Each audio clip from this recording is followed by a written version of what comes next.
네, 오늘 우리가 이 예레미야 14장 1절부터 12절 말씀을 보면서 우리가 두려워해야 하는 것이라는 제목으로 말씀을 같이 보기 원합니다. 오늘 본문은 이스라엘 백성에게 바벨론의 침략과 함께 가뭄까지 그들을 덮친 것을 이야기해 주고 있습니다. 3절을 보면 귀인들, 유명한 사람들이 자기 사환들을 보내어서 물을 얻으려 하였으나 얻지 못해서 머리를 가렸다고 말하고 있고, 4절에도 땅에 비가 없어 땅이 갈라지니 밭 가는 자가 부끄러워서 머리를 가렸다고 말하고 있습니다. 이 머리를 가렸다라는 표현은 유대인들에게는 큰 부끄러움과 수치와 또 불안을 나타내는 표현을 말하고 행동을 말합니다. 유대인들이 사는 곳에는 저수지나 강이 있는 것이 아니었기 때문에 비가 오지 않으면 그들은 정상적인 생활을 할 수가 없었습니다. 또 어떤 일이 있나요? 5절을 보면 암사슴은 새끼를 낳아도 비가 오지 않아서 풀이 없으니까 새끼를 버리게 되고, 또 나귀들은 아무것도 없는 산에서 숨에 차 헐떡이며 먹을 풀이 없어서 눈이 흐려져 생명을 잃어간다고 말하고 있습니다. 이 말씀을 보면서 우리는 인간은 하나님께서 자연과 동물들을 통치하고 다스리는 대표자로 세우셨음을 알아야 하고, 또 우리가 죄를 지을 때 우리만 벌을 받는 것이 아니라 모든 이 세상에 있는 동식물들이 함께 우리의 죄의 심판을 받는다는 것을 말해주고 있습니다. 이 모든 것이 끝나갈 것 같은 상황에서 예레미야는 하나님께 기도합니다. 오늘 본문 7절을 보면 하나님, 우리의 죄악을 인정합니다. 그러나 그래도 하나님은 하나님의 이름을 위해서 일하소서라고 기도하며 하나님이 이 상황을 방관하시는 것 같다고 다시 구원해 달라고 간청하고 있습니다. 그러나 하나님께서 예레미야의 기도에 12절에 이렇게 말씀하십니다. 우리가 오늘 본문 12절 같이 한번 읽을까요? 시작. 그들이 금식할지라도 내가 그 부르짖음을 듣지 아니하겠고 번제와 소제를 드릴지라도 내가 그것을 받지 아니할 뿐 아니라 칼과 기근과 전염병으로 내가 그들을 멸하리라.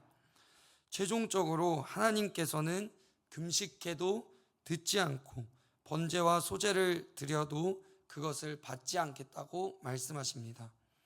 오늘 설교 제목은 우리가 두려워해야 하는 것입니다. 우리가 정말 무서워해야 하는 것이 무엇일까요?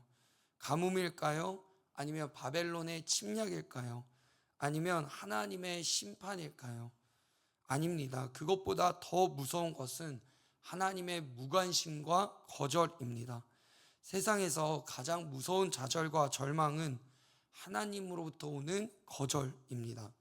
제가 오늘 본문을 묵상하며 생각했을 때 이스라엘 백성은 아마 가뭄과 물이 없어 사람들이 탄식하는 것을 보고, 또 식물이 죽어가고 동물들이 그로 인해 이상 징후를 보이는 것을 두려워했을 것 같습니다. 그것들을 보면서 두려워 떨면서 하나님께 진심으로 회개하고 죄를 고백하고 자기의 삶이 늦었지만 늦더라도 돌이키는 모습이 아니라 그것들만을 두려워하고 무서워하면서 금식하면 되겠지, 번제와 소제를 드리면 되겠지, 이러면 용서해 주시겠지 라고 생각하며 하나님을 또 다른 우상처럼 대했을 것이라는 생각이 들었습니다. 하지만 오늘 우리가 정말 무서워하고 두려워하고 절망해야 할 것은 하나님의 거절입니다. 오늘 우리는 무엇을 두려워하고 무서워하나요? 무엇 때문에 절망하나요? 나의 생활, 또 내가 가장 두려워하는 어떤 것, 그리고 그런 것들이 우리를 압박해 올 때도 있지만, 우리가 오늘 가장 무서워하고 두려워해야 하는 것은 하나님이 나의 죄 때문에 나를 거절하지는 않으실까, 이것을 걱정하고 무서워하고 두려워해야 합니다. 예레미야는 또 모세와 사무엘은 이것을 알았습니다. 하나님의 거절이 세상에서 가장 두려워해야 하는 것을 알았기 때문에 그들은 백성을 위해 늘 하나님께 기도했고 울부짖었고 마음에 애간장을 태웠습니다.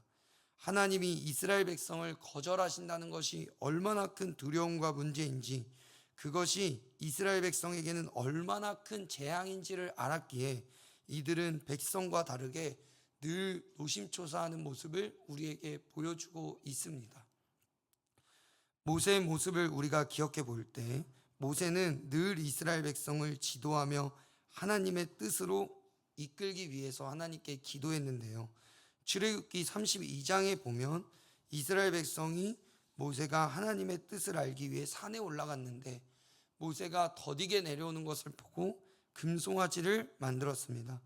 이 큰 죄악을 보고 모세가 하나님께 나아가 이렇게 기도합니다. 출애굽기 32장 32절인데요. 제가 읽어드리겠습니다. 그러나 이제 그들의 죄를 사하시옵소서. 그렇지 아니하시오면 원하건대 주께서 기록하신 책에서 내 이름을 지워버려 주옵소서. 모세는 하나님께서 죄로 인해 이스라엘 백성을 심판하시거나 떠나신다는 것이 얼마나 큰 것인 줄을 알고 이스라엘의 백성 죄를 대신해서 고백하고 기도합니다. 그런데 어느 정도로 강하게 기도하냐면 우리가 본문에서 읽었듯이 하나님 죄를 용서해 주지 않으시려면 하나님이 기록하신 책에서 내 이름을 지워달라고 말하고 있습니다. 이것은 모세가 대신해서 죽겠다라고 말하는 것과 같은 말입니다. 사무엘은 어떤가요? 사무엘도 이스라엘 백성이 왕을 구할 때 하나님께 기도하며 본인이 더 괴로워하고 본인이 더 힘들어합니다. 그래서 하나님이 사무엘에게 응답하실 때 처음 하신 말씀이 그들이 너를 버린 것이 아니다. 그들이 너를 버린 것이 아니다 라고 말씀하셨습니다. 이렇게 오늘 본문에서는 예레미야이지만 모세와 사무엘을 볼 때도 하나님이 심판하신다는 것과 이스라엘 백성을 떠나신다는 것, 거절하신다는 것이 얼마나 큰 것인지를 알고 두려워하고 울부짖고 탄식했습니다. 그러나 이스라엘 백성은 선지자들과 다르게 이런 것보다는 하나님의 심판이 더 무섭고 지금 눈앞에 있는 가뭄이 더 걱정되고 바벨론의 침략이 두려울 것입니다.